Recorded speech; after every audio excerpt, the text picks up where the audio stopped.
দশম শ্রেণীর প্রিয় শিক্ষার্থী সালদার স্যার ইউটিউব চ্যানেল থেকে তোমাদের সবাইকে স্বাগতম। আজকে গণিত ক্লাস 10 মাধ্যমিক পরীক্ষার্থী যারা তোমরা 2026-এ পরীক্ষা দেবে তাদের জন্য আয়তঘন অধ্যায় 4 পাঠ হচ্ছে 2, অর্থাৎ 11 থেকে 20 পর্যন্ত সকল প্রশ্ন উত্তর আমি এই অধ্যায়ের দেখাবো। কষে দেখি 4-এর, ঠিক আছে? যাই হোক, কাজে তোমরা যারা এখনও আমার এই চ্যানেলটাকে সাবস্ক্রাইব করোনি তারা এখন এই চ্যানেলটিকে সাবস্ক্রাইব করে বেল আইকনটি প্রেস করে দাও।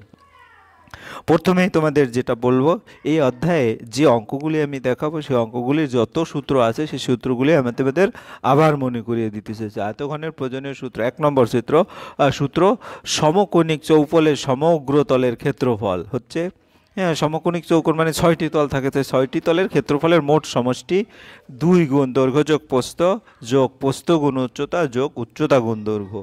এবং 2 নম্বরের সূত্র ঘনকের সমগ্র তলের ক্ষেত্রফল হচ্ছে ঘনক যার প্রতিটি বাহু একই, 6a², যেখানে এ হলো ঘনকের বাহুর দৈর্ঘ্য। তারপর ঘরের 4 দেয়ালের ক্ষেত্রফল হচ্ছে 2 গুণ দৈর্ঘ্য যোগ প্রস্থ, তারপরে এই দুটার যোগফলকে গুণন উচ্চতা, অর্থাৎ আমরা বলতে পারি ভূমির পরিসীমা ইন্টু উচ্চতা। এরপরে 4 নম্বরের সূত্র আয়তঘনের কর্ণের দৈর্ঘ্য হবে √, এই রুটটা টোটাল তোমার এখান থেকে শুরু করে টোটালটা জুড়ে হচ্ছে রুট, ঠিক আছে? √, দৈর্ঘ্য স্কোয়ার প্লাস প্রস্থ স্কোয়ার প্লাস উচ্চতা স্কোয়ার। এরপরে 5 নম্বর ঘনকের কর্ণের দৈর্ঘ্য √, 3 ইন্টু বাহুর দৈর্ঘ্য। এরপরে আয়তঘনের আয়তন দৈর্ঘ্য গুণ প্রস্থ ইন্টু উচ্চতা। এবং 7 নম্বরের সূত্র হচ্ছে, অথবা এটাকে আমরা বলতে পারি দৈর্ঘ্য ভূমির ক্ষেত্রফল ইন্টু উচ্চতা। ঘনকের আয়তন হচ্ছে একটি বাহুর দৈর্ঘ্য এর পাওয়ার ঘন মানে কিউব করলে ঘনকের আয়তন চলে আসে। অর্থাৎ এই 6টি সূত্রের মাধ্যমেই তোমাদের এই টোটাল অধ্যায়ের মানে অঙ্ক করানো হবে। আমরা চলে যাচ্ছি 11 নম্বরের প্রশ্ন, তোমরা দেখতে পাচ্ছ। হ্যাঁ, একটি সমকোণিক চৌপল আকারের বাক্সের দৈর্ঘ্য প্রস্থ উচ্চতার অনুপাত 3:2:1, উহার আয়তন 384 ঘন সেন্টিমিটার হলে বাক্সটির সমগ্র তলের ক্ষেত্রফল কত হবে হিসাব করি।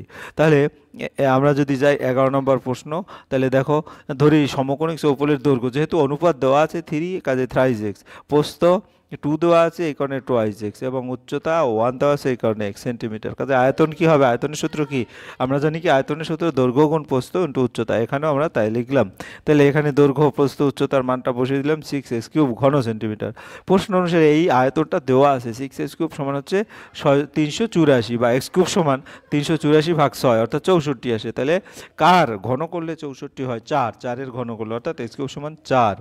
হ্যাঁ, তাহলে ঘনকের সমগ্র তলের ক্ষেত্রফল হচ্ছে এই যে 6a², আমরা যেটা আগে থেকেই জানি।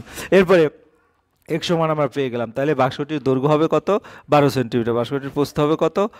4 গুণ 2 8 সেন্টিমিটার। উচ্চতা হবে 4 সেন্টিমিটার। বাক্সের সমগ্র তলের ক্ষেত্রফল, আমরা সমগ্র তলের ক্ষেত্রফল জানি এই যে 2 গুণ দৈর্ঘ্য যোগ দৈর্ঘ্য গুণ প্রস্থ যোগ প্রস্থ গুণ উচ্চতা, এইভাবে করে। তাহলে এখানে সেই সূত্রটাই লেখা আছে। এবারে মানটা বসিয়ে দিয়ে গুণ করবে 8-12 96, তারপরে যোগ করবে, অর্থাৎ 352 বর্গ সেন্টিমিটার। বাক্সের সমগ্র তলের ক্ষেত্রফল হচ্ছে 352 বর্গ সেন্টিমিটার। এরপর আমরা 12 নম্বরের প্রশ্নে চলে যাই। একটি চায়ের বাক্সের ভেতরের দৈর্ঘ্য প্রস্থ উচ্চতা যথাক্রমে নির্দিষ্ট মান দেওয়া আছে 7.5 ডেসিমিটার, 6 ডেসিমিটার এবং 5.4 ডেসিমিটার। চা ভর্তি বাক্সের ওজন 52 কিলোগ্রাম, 350 গ্রাম, কিন্তু খালি অবস্থায় বাক্সের ওজন 3.75 কিলোগ্রাম। 1 ঘন সেন্টিমিটার চায়ের ওজন কত হিসাব করি? তাই চায়ের বাক্সের ভিতরের দৈর্ঘ্য প্রস্থ উচ্চতা যথাক্রমে যে মানটা আছে, চায়ের বাক্সের আয়তন হবে তাহলে দৈর্ঘ্য গুণ প্রস্থ গুণ উচ্চতা, ঠিক আছে? কারণ আমরা আয়তঘনের সূত্র দৈর্ঘ্য গুণ প্রস্থ গুণ উচ্চতা, তাহলে 243 ঘন সেন্টিমিটার। চা ভর্তির বাক্সের ওজন, হ্যাঁ, 52 কিলোগ্রাম, 350 গ্রাম, কিন্তু খালি অবস্থায় বাক্সের ওজন 3.75 গ্রাম। কাজে সেখান থেকে সেটা বিয়োগ করতে হবে। তাহলে 48.60 কিলোগ্রাম হয় বিয়োগ করলে। তাহলে 243 ঘন সেন্টিমিটার চায়ের ওজন 48.60 গ্রাম, সুতরাং 1 ঘন সেন্টিমিটার চায়ের ওজন ভাগ করতে হবে ঐকিক নিয়মের মতো, অর্থাৎ 0.2 কিলোগ্রাম, অর্থাৎ 200 গ্রাম হবে। আশা করি বুঝতে পেরেছো। এরপরে আমরা চলে যাচ্ছি 13 নম্বর। একটি বর্গাকার ভূমির বিশিষ্ট পিতলের প্লেটের দৈর্ঘ্য 1 সেন্টিমিটার, বেধ 1 মিলিমিটার এবং প্লেটের ওজন 4725 গ্রাম। যদি 1 ঘন সেন্টিমিটার পিতলের ওজন 8.4 গ্রাম হয় তাহলে এক্স এর মান কত তা হিসাব করে লিখি। বর্গাকার ভূমি বিশিষ্ট পিতলের প্লেটের আয়তন দৈর্ঘ্য গুণ প্রস্থ ইন্টু উচ্চতা, অর্থাৎ গুণ করলে x²/10 হবে। তাহলে আবার 1 ঘন সেন্টিমিটার পেতলের ওজন হচ্ছে 8.4 কিলোগ্রাম। সুতরাং x²/10 ঘন সেন্টিমিটার পেতলের ওজনের গুণ হবে অর্থাৎ 84x² ডিভাইডেড 100। শর্তানুসারে এইটা সমান হচ্ছে 4725। তাহলে x² সমান এই 1100কে গুণ দেবো এর সাথে, আর 84কে ভাগ করব। তাহলে 5625, 5625-এর বর্গমূল 75, অর্থাৎ x সমান 75। x এর মান হবে 75 সেন্টিমিটার। এরপর আমরা চলে যাব পরের প্রশ্নে। চাঁদমারির রাস্তাটির উঁচু করতে তাই করতে হবে, তাই রাস্তার দুধারে 30টি সমান গভীর এবং সমান মাপের আয়তঘনের গর্ত খুঁড়ে সেই মাটি দিয়ে রাস্তাটি উঁচু করা হয়েছে। যদি প্রতিটি গর্তের দৈর্ঘ্য প্রস্থ যথাক্রমে 14 মিটার এবং 8 মিটার হয়, তবে রাস্তাটি তৈরি করতে মোট 2520 ঘন মিটার মাটি লেগে থাকে। তবে প্রতিটি গর্তের গভীরতা হিসাব করে লিখি। ধরি প্রতিটি প্রতিটি গভীরতা হচ্ছে x মিটার। গর্তের প্রতিটি আয়তঘনাকার গর্তের আয়তন দৈর্ঘ্য গুণ প্রস্থ গুণ উচ্চতা 14 গুণ 8 গুণ x ঘনমিটার। তাহলে 112x ঘনমিটার। 30টি গর্তের আয়তন 30 গুণ 112x, অর্থাৎ 3360 এক্স ঘনমিটার। তাহলে 3360 ঘনমিটার সমান 2520। সুতরাং x সমান ভাগ করলে 0.7, প্রতিটি গর্তের গভীরতা 0.75 মিটার, দ্যাট মিনস ঘন সেন্টিমিটার। ঘনাকৃতিতে একটি সম্পূর্ণ জলপূর্ণ চৌবাচ্চা থেকে সমান মাপের 64 বালতি জল তুলে নিলে চৌবাচ্চাটি 1/3 অংশ জলপূর্ণ থাকে। চৌবাচ্চাটির একটি ঘরের দৈর্ঘ্য 1.2 মিটার হলে প্রতিটি বালতিতে কত লিটার জল ধরে হিসাব করি। ঘনাকৃতি জলপূর্ণ চৌবাচ্চাটির আয়তন, যেহেতু ঘনাকৃতি কাজে 1.2 অর্থাৎ a কিউব, তাহলে 1.728 ঘন সেন্টিমিটার। এই ঘন সেন্টিমিটারকে আবার ঘনমিটারতে ঘন সেন্টিমিটার 1000 দ্বারা গুণ করতে হয়। তো 1 ঘন সেন্টিমিটার যে 1 ঘন লিটার অর্থাৎ 1728 লিটার। সমগ্র চৌবাচ্চাটির 1/3 অংশ, অর্থাৎ এটাকে আমরা যদি করি তাহলে 0.576 ঘনমিটার। তাহলে 576 ঘন ডেসিমিটার, 576 ঘন লিটার। আবার তাহলে চৌবাচ্চাটি থেকে তুলে নেওয়া জলের পরিমাণ 1728 ডিভাইডেড বিয়োগ 576, অর্থাৎ 1152 লিটার। ধরি প্রতিটি বালতিতে জল ধরে x লিটার। 64 বালতিতে জল ধরবে 64x লিটার। শর্ত অনুযায়ী 64x সমান 1152 বা x সমান 18, অর্থাৎ প্রতিটি বালতিতে 18 লিটার জল ধরে। এবার আমরা 16 নম্বরে চলে যাচ্ছি। একটি ঘোষ দেশলাই বাক্সের একটি প্যাকেটের দৈর্ঘ্য প্রস্থ উচ্চতা যথাক্রমে 2.8 ডেসিমিটার, 1.5 ডেসিমিটার এবং 0.9 ডেসিমিটার হলে একটি দেশলাই বক্সের আয়তন কত হিসাব করে। 1 গ্রহ সমান 12 ডজন। কিন্তু যদি একটি দেশলাই বক্সের দৈর্ঘ্য 5 সেন্টিমিটার, প্রস্থ 3.5 সেন্টিমিটার, তবে তার উচ্চতা কত হিসাব করে লিখি। ধরি প্রতিটি দেশলাই বাক্সের উচ্চতা 8 সেন্টিমিটার। একটি দেশলাই বাক্সের আয়তন দৈর্ঘ্য গুণ প্রস্থ গুণ উচ্চতা। তাহলে 1 গ্রহ দেশলাই বাক্সের আয়তন হবে কি 2.8 ডেসিমিটার। ডেসিমিটার মানে 2.28 সেন্টিমিটার। প্রস্থ 1.5, এটাকেও আমরা সেন্টিমিটার নেব, উচ্চতাও সেন্টিমিটার নিলাম। এখন 1 গ্রহ দেশলাই বক্সের আয়তন দৈর্ঘ্য গুণ প্রস্থ গুণ উচ্চতা, অর্থাৎ গুণ করলে যে মানটা আসে সেটা হচ্ছে কি 5। তাহলে এখানে আয়তন কত হবে 5 × 3.5 × h, আর এখানেও কিন্তু আয়তন আলাদা, কাজে এই দুইটা সমান যেহেতু, তাহলে এর সাথে 12টা গুণ হবে। তাহলে এখান থেকে আমরা ক্যালকুলেশন করে এইচের মান পাবো 1। প্রতিটি দেশলাই বক্সের আয়তন হচ্ছে এইচের মানটা বসাই দেবো 26.25 ঘন সেন্টিমিটার, অর্থাৎ প্রতিটি দেশলাই বক্সের আয়তন 26.25 ঘন সেন্টিমিটার। প্রতিটি দেশলাই বক্সের উচ্চতা 1.5 সেন্টিমিটার। এরপর আমরা চলে যাচ্ছি 17। 2.1 মিটার দীর্ঘ, 1.5 মিটার প্রস্থ একটি ঘনাকার চৌবাচ্চার অর্ধেক জলপূর্ণ আছে। ওই চৌবাচ্চায় আরও 630 লিটার জল ঢাললে জলের গভীরতা কত বৃদ্ধি পাবে হিসাব করি। ধরি আরও 630 লিটার জল ঢাললে জলতল এই ডেসিমিটার বৃদ্ধি পাবে। চৌবাচ্চার দৈর্ঘ্য মিটার থেকে ডেসিমিটার নিলাম, চৌবাচ্চার প্রস্থ মিটার থেকে 10 দিয়ে গুণ করলে ডেসিমিটার নিলাম, এবং এই ডেসিমিটার উচ্চতা বিশিষ্ট জলের স্তম্ভ। আয়তন তাহলে দৈর্ঘ্য গুণ প্রস্থ গুণ উচ্চতা আয়তন, ঠিক আছে।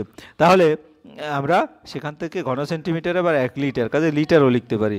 তাহলে প্রশ্ন মতে এই আয়তনটাই হবে 630। সুতরাং এই সমান 2, জলতল 2 ডেসিমিটার বৃদ্ধি পাবে, অর্থাৎ জলতল 2 সেন্টিমিটার বৃদ্ধি পাবে। এবং 18 নম্বর প্রশ্ন এবার, গ্রামের আয়তক্ষেত্রাকার মাঠের দৈর্ঘ্য প্রস্থ যথাক্রমে 20 মিটার 15 মিটার। ওই মাঠের ভিতরে চারদিকে 4টি কোণে পিলারের বসানোর জন্য 4 মিটার দৈর্ঘ্য বিশিষ্ট 4টি ঘনকাকৃতি গর্ত কেটে অপসারিত মাটি অবশিষ্ট জমির উপর ছড়িয়ে দেওয়া হলো। মাটির তলের উচ্চতা কত বৃদ্ধি পেল তা হিসাব করে লিখি। 4টি ঘনাকৃতি গর্ত থেকে উত্তোলিত মাটির পরিমাণ সমান 4টি গর্তের আয়তন। 4 গুণ 4 কিউব ঘনমিটার, তাহলে 256 ঘনমিটার হয়। 4টি গর্ত বাদে মাটির অবশিষ্ট অংশের ক্ষেত্রফল হ্যাঁ, দৈর্ঘ্য গুণ প্রস্থ বিয়োগ যেটা বাকি যেটা আসবে সেটা 300 থেকে 64 বাদ গেলে 276 বর্গ মিটার। ধরি মাঠের তলের উচ্চতা বৃদ্ধি পেল, সুতরাং এই যে উচ্চতা বৃদ্ধি পেল এস মিটার, সুতরাং ক্ষেত্রফল ইন্টু উচ্চতা অর্থাৎ আয়তন সমান 256, এই সমান হবে 256 ডিভাইডেড 236 অর্থাৎ 64 বাই তোমার 59। এটাকে যদি আমি পূর্ণ আকারে লিখি এই সমান হবে, লেখা যায় এক সমস্ত কত হবে, উপরে 5 হবে আর নিচে হবে তোমার 59, এভাবে লিখে দেবে। ঠিক আছে, আশা করি বুঝতে পেরেছ। এরপরে 19 নম্বর, 48 মিটার লম্বা, 31.5 মিটার চওড়া একখণ্ড নিচু জমিতে 6.5 ডেসিমিটার উঁচু করার জন্য ঠিক করা হয়েছে। পাশের 27 মিটার লম্বা এবং 18.2 মিটার চওড়া একটি জমির গর্ত করে মাটি তোলা হবে। গর্তটি কত মিটার গভীর করতে হবে হিসাব করি। 48 মিটার লম্বা এবং 31.5 মিটার চওড়া একখণ্ড নিচু জমিকে 6.5 ডেসিমিটার এবং 0.65 মিটার উঁচু করার জন্য প্রয়োজনীয় মাটির পরিমাণ হবে 48, অর্থাৎ আয়তনের সূত্র কি দৈর্ঘ্য গুণ প্রস্থ গুণ উচ্চতা। তাহলে সেটা লিখলাম। ধরি যে গর্ত থেকে মাটি তোলা হবে তার গভীরতা ধরি এস মিটার, তাহলে উত্তরিত মাটির পরিমাণ হবে 27 × 18.2 × এইচ ঘনমিটার। শর্তানুসারে 48 × 31.5 × 0.65 = 27 × 18.2 × এইচ, অর্থাৎ এখান থেকে এইচটাকে আমরা আলাদা করবো সাইড চেঞ্জ করে, তাহলে কাটাকাটি করলে এইচ হয় 2 মিটার, অর্থাৎ গর্তটি 2 মিটার গভীর করতে হবে। এবং সর্বশেষ আমাদের 20 নম্বর আজকের ভিডিওর, বাড়ির 3টি কেরোসিন তলের ড্রামে যথাক্রমে 800 লিটার, 725 লিটার এবং 575 লিটার তেল ছিল। ওই 3টি ড্রামের তেল একটি আয়ত ঘনাকার পাত্রে ঢালা হলো। এতে পাত্রের গভীরতা 7 ডেসিমিটার হলো। ওই আয়ত ঘনাকার পাত্রের দৈর্ঘ্য প্রস্থের অনুপাত 4:3 হলে পাত্রের দৈর্ঘ্য প্রস্থের হিসাব করে লিখি। তাহলে 3টি ড্রামের মোট তলের পরিমাণ আমরা যোগ করে দিব, তো 2100 লিটার হয়। ধরি আয়ত ঘনকার পাত্রের দৈর্ঘ্য 4x যেহেতু অনুপাত আছে, 4x ডেসিমিটার এবং প্রস্থ 3x ডেসিমিটার যেহেতু অনুপাতটা 4:3, এভাবে ধরে নেব। জল ঢালার পর আয়ত ঘনকার পাত্রের জলের উচ্চতা হয় 7 ডেসিমিটার। এখন আয়ত ঘনকার পাত্রের জলের স্তম্ভের আয়তন দৈর্ঘ্য ইন্টু প্রস্থ ইন্টু উচ্চতা, অর্থাৎ এখানে 84x² ডেসিমিটার। 84x² ডেসিমিটারকে আবার লিটারে লেখা যায়, অর্থাৎ 84x² লিটার। শর্তানুসারে 84x² সমান 2100, বা এটা ক্যালকুলেশন করলে x এর মান আসে কত, 5।